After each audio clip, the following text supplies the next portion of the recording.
Running the option on first down. Hagan has it. He has room. He's got one man to beat. Now he pitches to Flanagan, and he may take it all the way. Flanagan's in for the touchdown. McKinley Wright from the logo. Oh, got it! Oh, McKinley Wright. Breaks a tackle. Touchdown. Touchdown. That's 5 for Chris Brown. The defense of Tomlinson. Colorado is going to the NCAA tournament. Stewart with time. Lets it go. He's got 3 people down there. The ball's up in the air. Caught. Touchdown. Caught by Westbrook for a touchdown. I think they like my Colorado swag. Cause when I'm in that flag, I don't really know just how to act. And when I'm in that goal, you know I'm acting bad. Holly get a bus with my Colorado swag.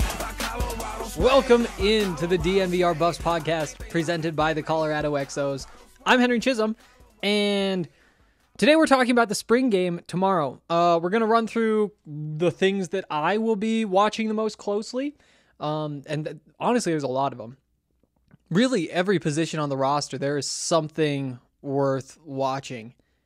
Absolutely. It's so quick to fly through them. So we're going to be talking about all sorts of that kind of stuff today.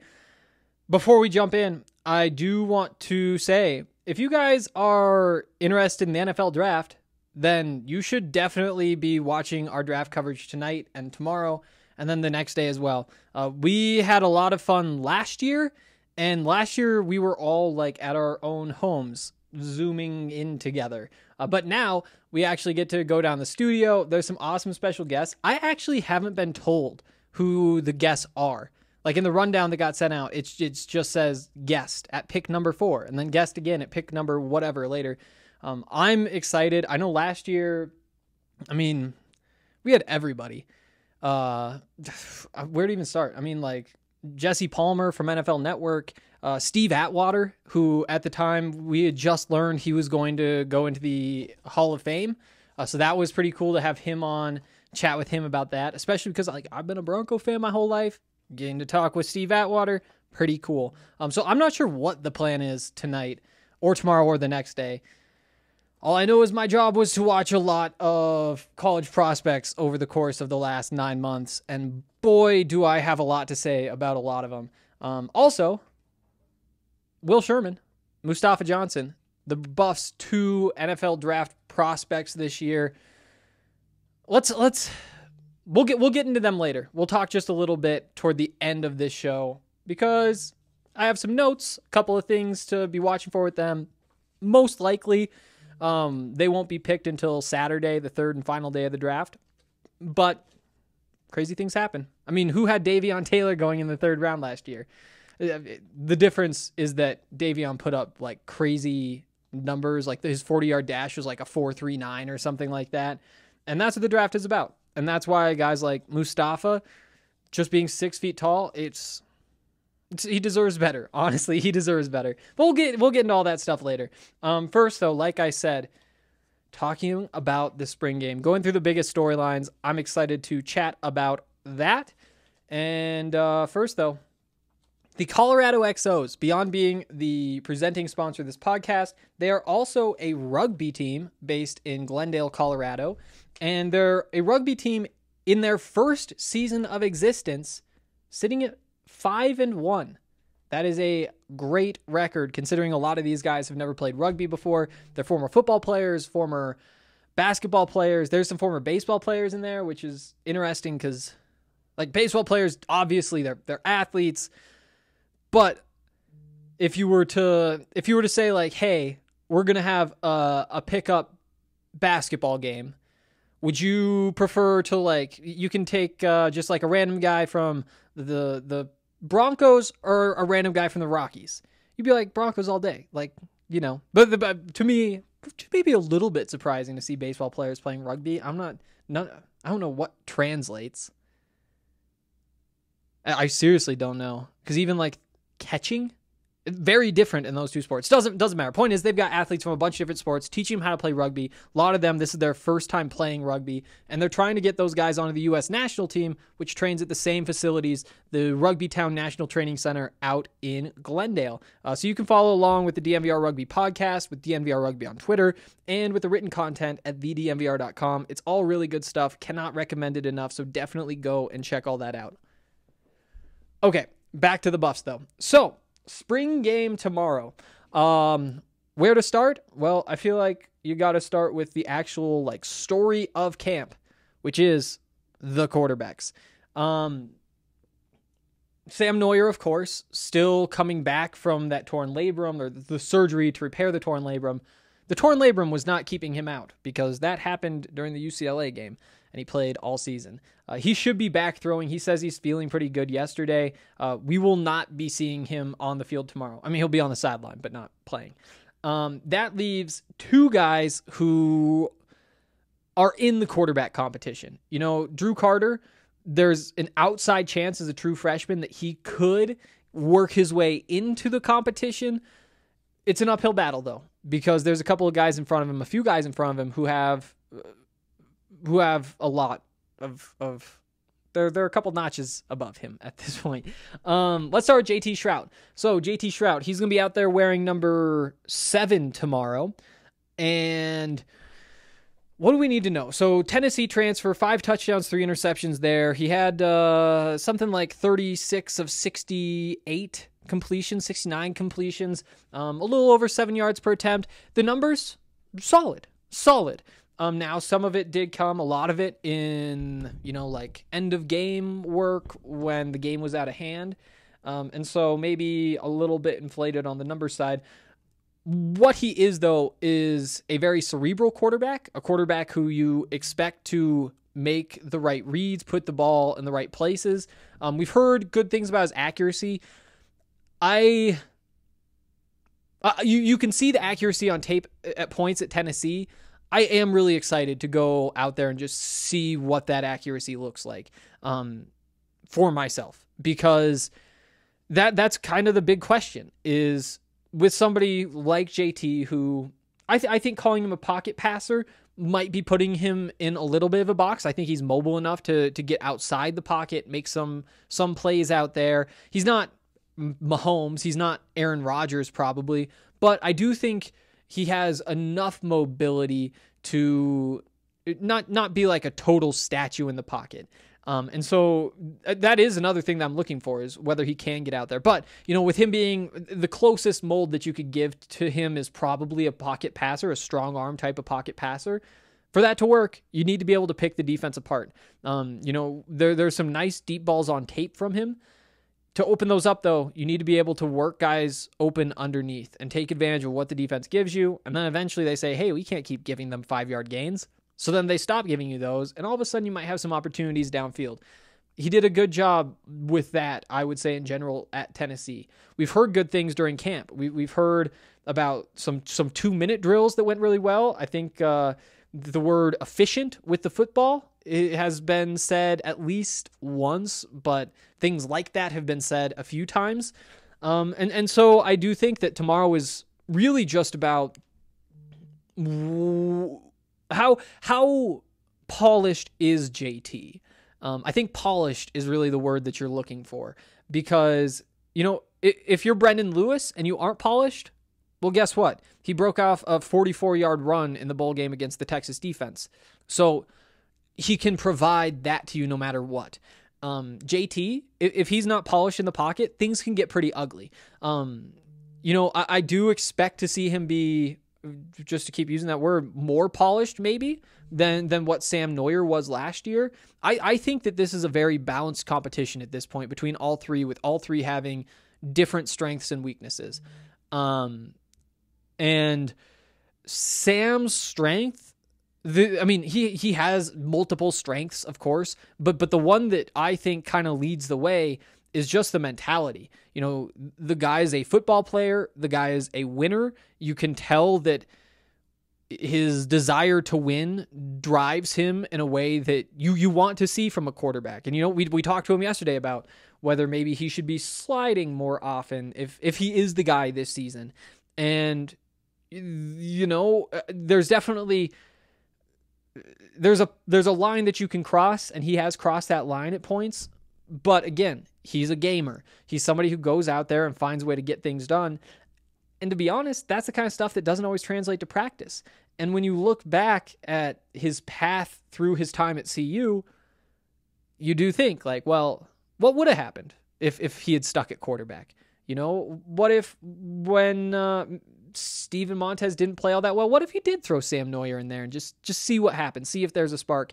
Because I'm not so sure that there wouldn't be a spark. Now, a lot of what Sam has, there's a confidence that kind of creates that mentality for him, and that ability to play physically and to expect to win your physical matchups, to expect to be able to put the ball where you're going to be able to put it. And that sort of mindset is honestly, I think, maybe the most important thing for a quarterback. That's what you need a quarterback to be, is somebody who can go out there and win you games. And if you're not that guy, then your team is not going to achieve what it wants to achieve. And so, does JT have that kind of fire to him? Can he match that which Sam provides? Again, I will say this: when you talk to the three of them in these Zoom calls, Sam really does exude starting quarterback energy. The man is confident. He's smiley. He tells jokes. He's feeling himself. And I think he should be. Because he did do a lot of good things, and he is the incumbent quarterback. And with JT, you need to see that confidence. You need to have him go out there with 2 minutes on the clock, down 3 points, and saying, you know what, we can go down this field, and I am going to go win this game for my team. Sam has that in him. Now, does he have the perfect arm? No. Did he occasionally make some bad reads last year? Yeah. Did he take off and run a little bit too soon? I mean, we all know what Sam Neuer is. I think a lot of us have questions about what he will be in a 12-game season with some tape on him. But I do think that if you run Sam out there, you think that you have a chance in most games, because you've seen that offense have success before. With JT, is he ready to be sharp, to complete the passes that matter, to take what the defense gives him, and to not make little mistakes? And if he does, not lose confidence because of that. It's going to be fun to watch tomorrow. It's going to be fun to watch, because I think that there really is a world where JT just goes off and rips that defense apart. He has the weapons. The offensive line, we'll see what it looks like, because, the defensive line isn't all that healthy at this point either. And that's, we'll get there. We'll get there. But I do think that, it's going to be fun. It's going to be a lot of fun to see how sharp, how polished JT is at this point. Because remember, he did not know this offense at all. The coaches have said he's done a really good job learning it, and they've been impressed. They also said he started behind the other guys. So the fact that he is maybe making more progress, where was he at the start of all this? So it'll be fun. It'll be fun, and if he can break off a run or two and show some ability there, that would be a good sign too. Although I don't think that once or twice a game, there will be opportunities for a quarterback to go out there and run. A quarterback who is more of the pocket type. If you're Brendan Lewis and you're looking for that kind of stuff, then there's more. But for a guy like JT, there's 1 or 2 plays a game where instead of throwing the ball, maybe you're playing man coverage, everybody drops back, and you can go pick up 10, 12 yards. With JT, though, I don't see him as somebody who, in crunch time, when push comes to shove and it's time to go win a game for your team, he's winning the game with his arm. He's not doing the Sam Neuer thing, which I think Brendan Lewis could also do, where it's like, hey, if they're dropping back, I'm going to punish them with my legs, and who knows, maybe that opens something up deep on the next play. And so I'm not too concerned about JT's running ability, because no matter how good he looks as a runner tomorrow, I don't think he's somebody who's going to be running when it matters. And so why does it really matter all that much whether he's a D+ scrambler or a B- scrambler. You know, they'll count for something, but I don't think it's not going to be the difference in games all that often, like it often can be for Sam. So yeah, with JT, really do just want to see passes on the money, putting balls in places where receivers can run with them, you know, not throwing the ball behind him and stopping Dimitri Stanley in his tracks instead of letting him get up to full speed. You know, just those little things. And then when it comes to Brendan, I think that's Brendan's upside. You know, first of all, with Brendan, you want to see just that the offense can keep moving, because there's a lot of paths to success with Brendan Lewis. There will be games where you might run him 10, 12 times, 15 times on designed runs because he's that explosive, and because you're facing a defense that is susceptible to that sort of thing. And maybe they are sitting back too much. Maybe they like to play a lot of man coverage, and that's your way to kind of get him out of it. You know, you have that option. He can also win you games with his arm. Now, the question is, can he win you games with his arm right now? And to be honest, I don't expect that out of him. I do think that if he is the starting quarterback, even if he's the best of the bunch, he's the starting quarterback because he provides a lot in the running game, and the Buffs have that offensive line they want to run behind. They have those running backs they want to keep feeding. They're excited about the tight ends that they have. You could see how they could say, you know what, this is a ground and pound year. We've got Levante Chenault, Dimitri Stanley, Brendan Rice, Daniel Arias, all these guys who, you know, a lot of them are sophomores, some of them are juniors, some of them are still freshmen. You don't need to give them the ball in, you know, you can be bottom 3 in terms of passes to your wide receivers in the Pac-12 this season and still be successful. Once you get into next year, when all these guys take one more step, that's when it starts to be like, hey, you're wasting these guys. And I do think that there's absolutely, like, if JT Shrout's the quarterback this year, you're saying these receivers should be top 3 in the Pac-12 in terms of touches. But again, with Brendan, you could see how they would say, you know what, if we want to just snap the ball to Brendan in the shotgun, throw a couple tight ends out there, throw a running back out there and say, hey, Brendan, follow your blockers. Because, you know, typically when you're running the ball, if you know, you've got 5 linemen, you've got a tight end and a running back, well, guess what? That's 6 blockers and 1 guy with the ball. If you have 7 defenders, you should be able to make it work. If you have 8, then you're really feeling good.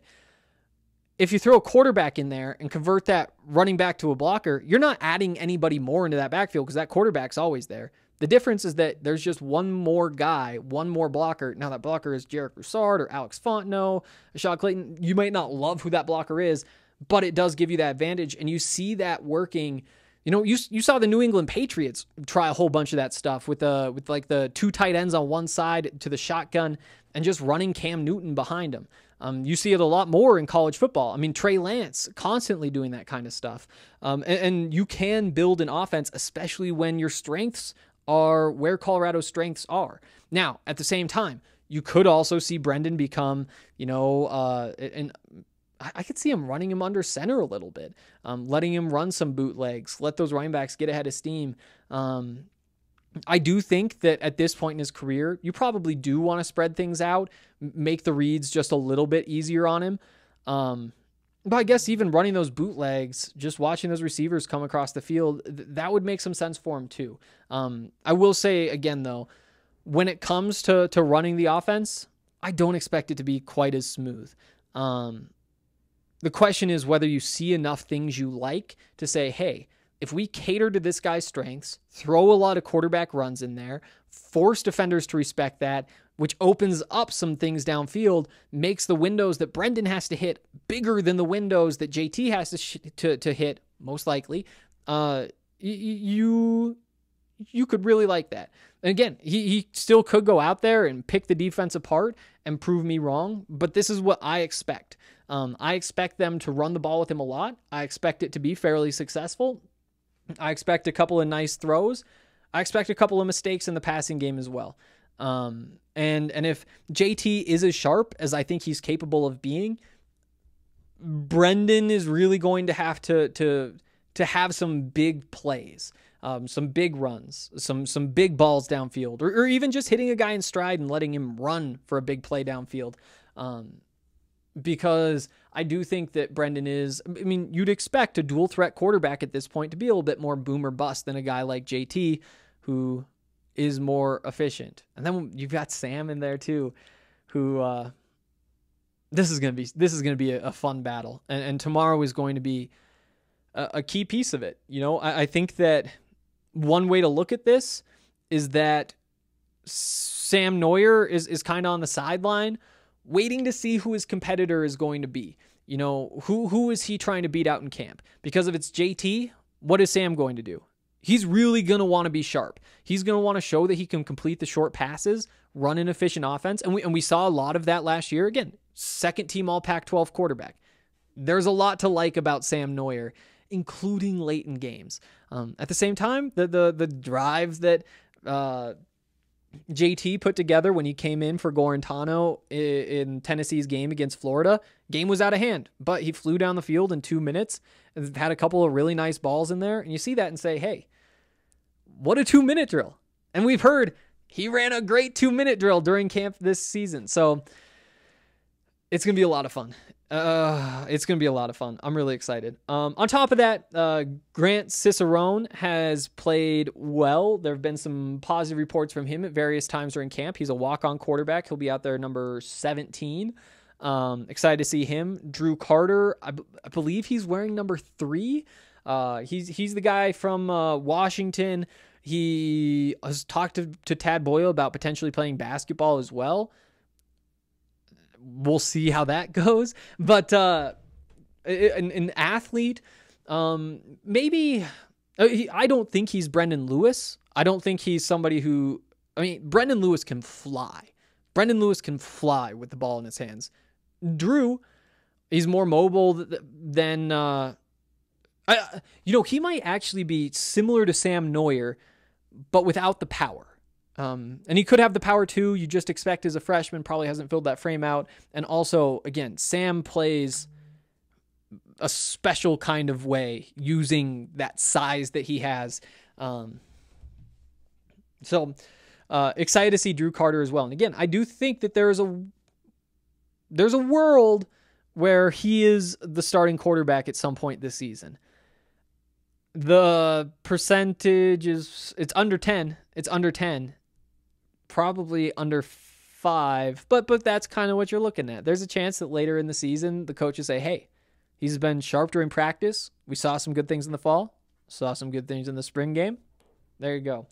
So that's the quarterbacks. We've obviously got a lot left to cover. But before we do that, I want to tell you guys more about DNVR. We're a pretty cool company, I would say.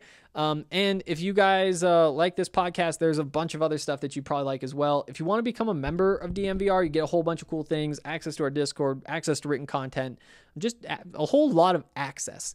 But you also, if you sign up for an annual membership, get a free t-shirt from the DNVR locker. You'll also get a free Recover Holistic stick from Holistic Wellness. If you're wondering what that is, let me tell you.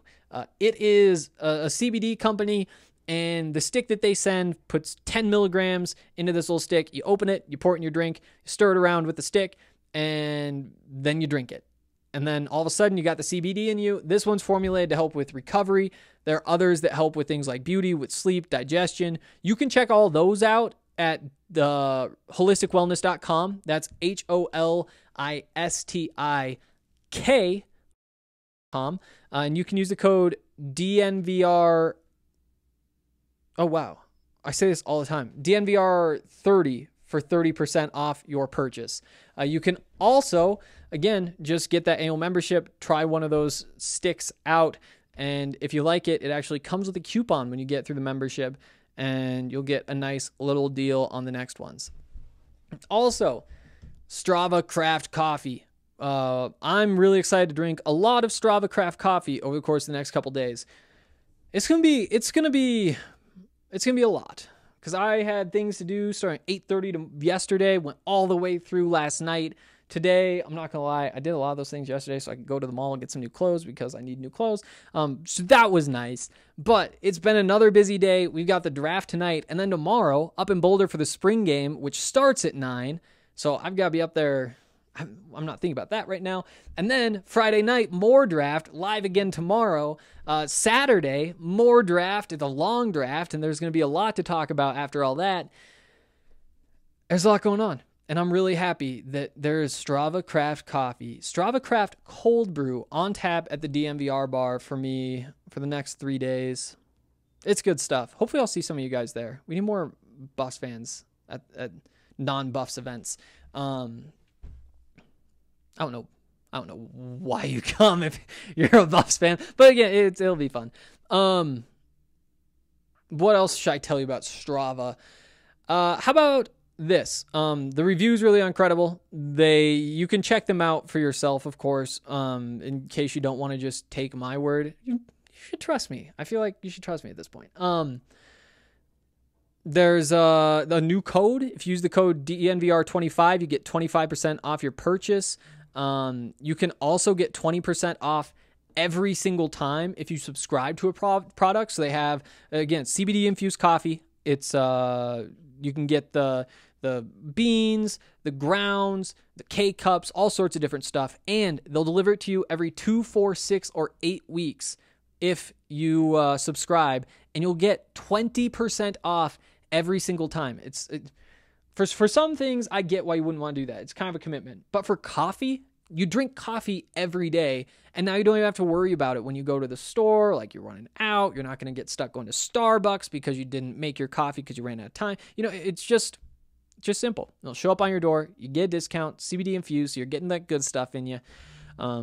Take advantage of that. Again, it's DMVR25 or 20% off every single time if you subscribe to a product. Real quick, before we get out of here. Oh, wait. Not Illegal Pete's. Not Solace Meds. Not Manscaped. Not Hassle. There we go. For some, the draft is the most exciting day of the season. For others, it is a chance to build on last year's success. For the Broncos, dear Lord, I hope it's an opportunity to trade for Aaron Rodgers tonight. If they get Aaron Rodgers, I don't know what I'll do, but I have a feeling on the show tonight, I'm going to say if they get Aaron Rodgers, and I'm going to say something dumb, and it's going to happen, and it's going to be totally worth it. Not going to be streaking, not again. Whether your team has the first pick or the last, DraftKings Sportsbook is bringing the excitement to you. DraftKings Sportsbook, America's top-rated sportsbook app, is adding to the thrill of the draft with a chance to turn $1 into $100 in free bets if a quarterback is drafted first overall on Thursday night. And you know who the first pick is going to be? It's going to be Trevor Lawrence. There is literally zero chance that it is not Trevor Lawrence. Yeah, I'm confident in that. For a second, I was like, would they trade the number 1 pick for Aaron Rodgers? I was like, let's not go down that road. He's going to be a Bronco. But yeah, it's basically a lock because even if they do trade that pick, whoever gets that pick is going to be drafting Trevor Lawrence anyway. So there you go. And they aren't trading that pick. If you think you know where your team is going in this draft, or if you follow any other colleges, there might be props on some of the players there. You got good vibes. You can bet on so many different things using the DraftKings Sportsbook app. I know for me, I struggle with the draft stuff because I feel too close to it. You spend all this time watching it, and you can talk yourself into basically anything at this point. Like, I feel like I have a good idea of what I would do, but then you're like, well, this is the NFL draft. Who knows? Because at least one absurd thing is going to happen. And I mean, already today we've heard that Aaron Rodgers wants out of Green Bay. Plus, the Jaguars worked out Tim Tebow as a tight end. And we're still 3 hours away from this draft. So to me, I get scared. But, Dre and RK over on the Bet Show, they have a whole bunch of value that they think they've found. So check that out as well. Also, we'll be talking about the bets all night. And those guys who are more confident in their betting abilities, they will have some great advice. Download the top-rated DraftKings Sportsbook app now. Use the code DMVR when you sign up. Turn $1 into $100 in free bets if a quarterback is chosen first.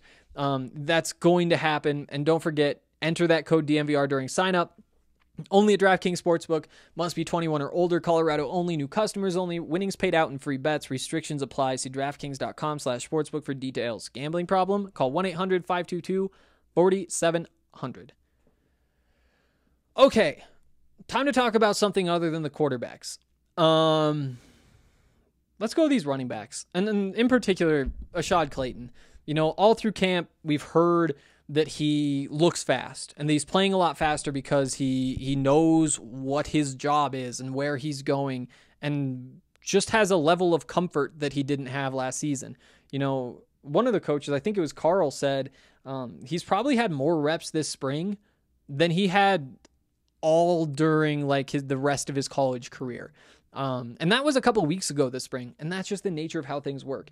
You know, you got to put on the muscle and then you got to learn the playbook. Last year's even tougher because of, I mean, in case you hadn't heard, there was a pandemic. Good reports from him.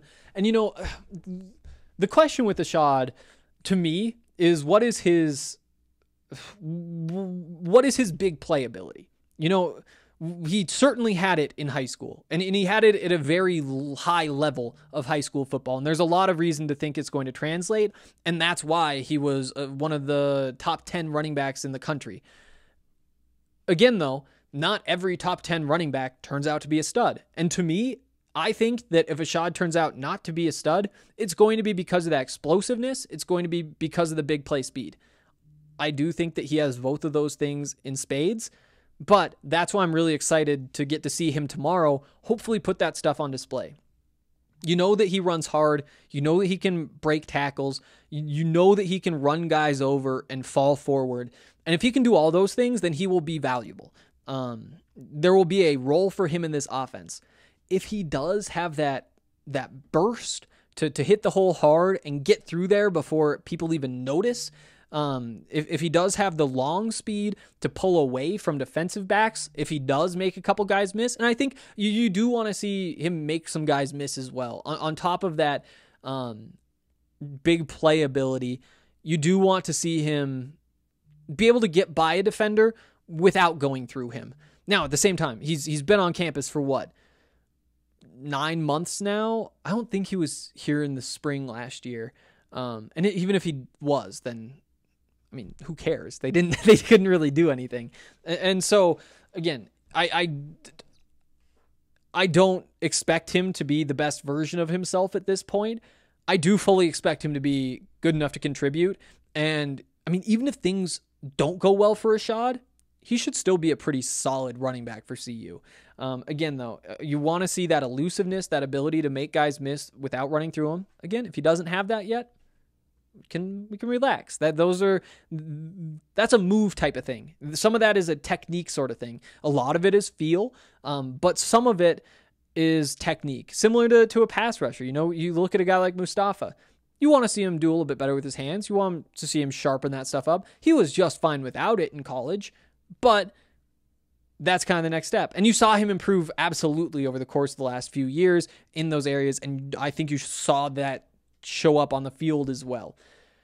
Similar with those little moves, you know, how sharp is the spin move? Those jukes. Because again, I do think he can run guys over, and I do want to see that tomorrow. I don't want him out there just trying to like impress me by being fast. Not that he cares what I say. But again, I do want to see him just bully some of these linebackers, some of these starters on defense. I would like to see, you know, if he can get Terrence Lang, get Jalen Sami, get John Van Diest, get Carson Wells, some of these more experienced guys on this defense, and you know, just put the shoulder in and win. It's tough to do with defensive linemen, a little bit easier with linebackers. That would be a very good sign, because then you say, okay, we can be absolutely sure that this translates. So those are some Ashad Clayton thoughts. And on top of that, you know, we've heard good things about all the running backs in the running game. That's been a point of emphasis, using them more there. Why, you might be asking? First of all, because whoever the quarterback is wants a little bit better safety outlet this year. I think that was missing from the offense last year. On top of that, you have a lot of running backs who you want to get touches for. Getting everybody the touches they deserve will not happen this season.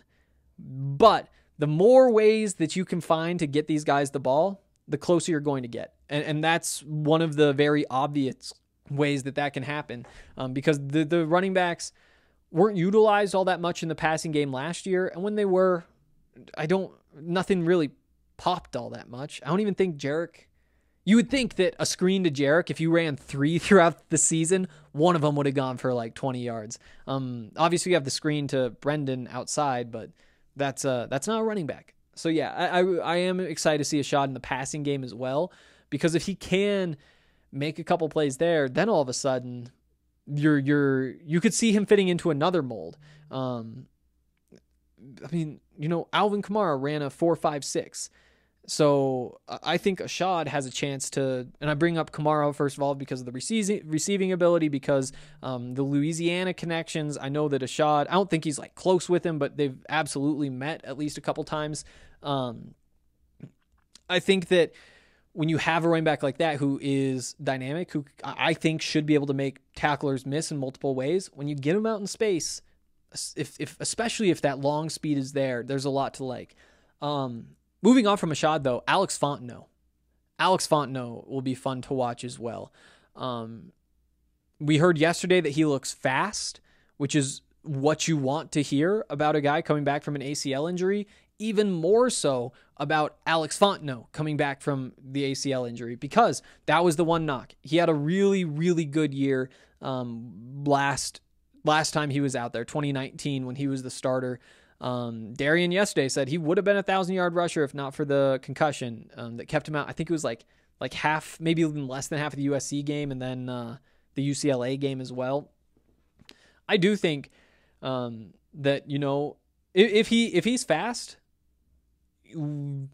here's the thing. So what Alex Fontenot is really good at is zone running, mostly inside zone, kind of weaving his way through the path that the offensive line creates in front of him, in between the tackles. He's somebody who, when he gets hit, he bounces off a guy, stumbles forward, and gets more yards. He's somebody who makes a lot of guys miss, but especially when he does make guys miss, he isn't always... It's a weird thing because he has really good contact balance in that he can stay on his feet.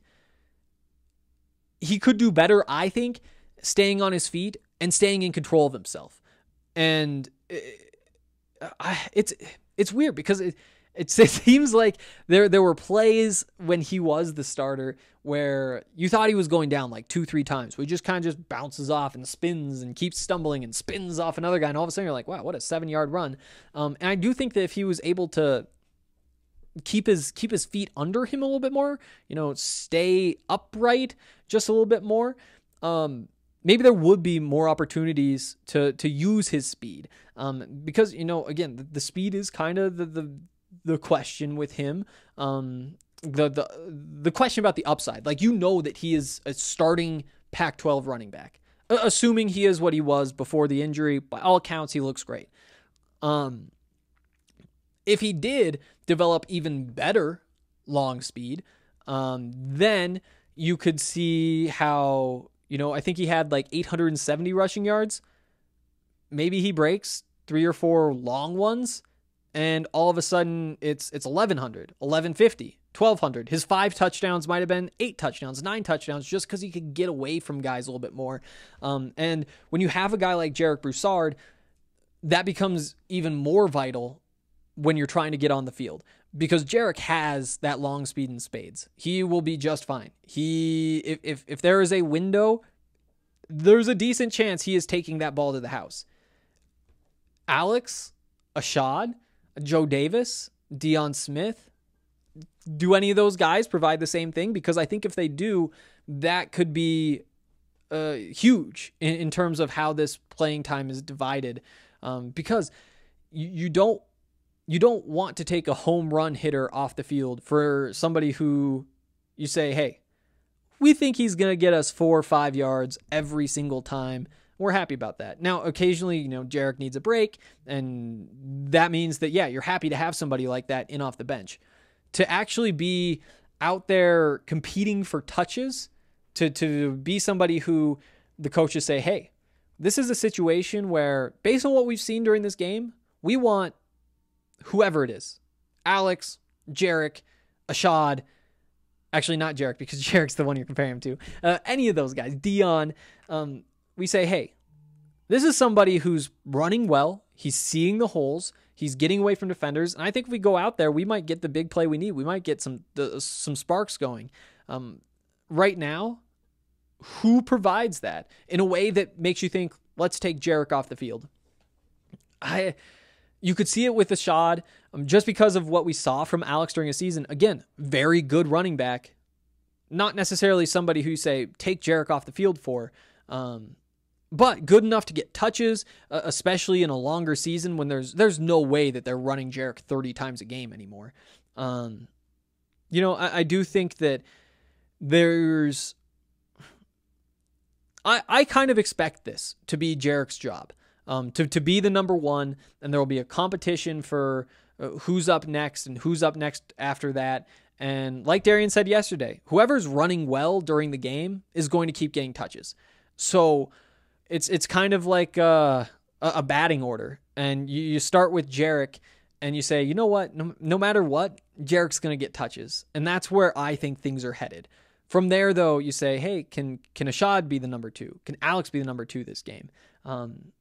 What you'd really like is for either Alex or Ashad, or who knows, maybe Joe Davis